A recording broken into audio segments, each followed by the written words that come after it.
Hey hello దోస్తులు, welcome to one more mini vlog. నేనైతే ఇంకా అమ్మ వాళ్ళ ఇంట్లోనే ఉన్నా. అమ్మేమో బగర్ రైస్ చేసింది, నేనేమో మటన్ అండ్ చికెన్ కర్రీ చేస్తున్నా అనమాట. ఫస్ట్ అన్ని కలిపేసి పెట్టుకున్నా నేను 2 కర్రీస్లల్లా. ఆనియన్స్ వేసేసి ఇంకా కర్రీ మొత్తం దాంట్లో వేసేసిన. చెప్పాలంటే ఈ రోజే నిజంగా 2 కర్రీస్ టేస్ట్ అయినాయి అనమాట, ఎందుకో తెలియదు.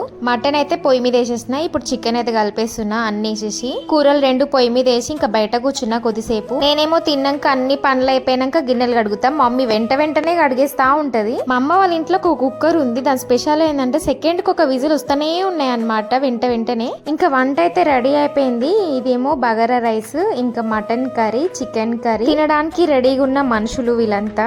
మేమంతా తినడానికి రెడీగా ఉంటే మా అమ్మ ఏదో ఒక పని చేస్తూనే ఉంటది. ఇంకా అందరం కూర్చొని అన్నం అయితే తినేస్తున్నాం. నేనైతే అన్నం పెట్టుకొని మంచి ఒక లెగ్ పీస్ అయితే వేసుకుంటున్నాను. Bagara rice with chicken and mutton super combination కదా. బగారా రైస్ ఇంకా మా మమ్మీ చేసింది, ఇంకా సూపర్ అయింది టేస్ట్ అయితే. ఇంకా కర్రీస్ కూడా సూపర్ ఉన్నాయి ఈ రోజు.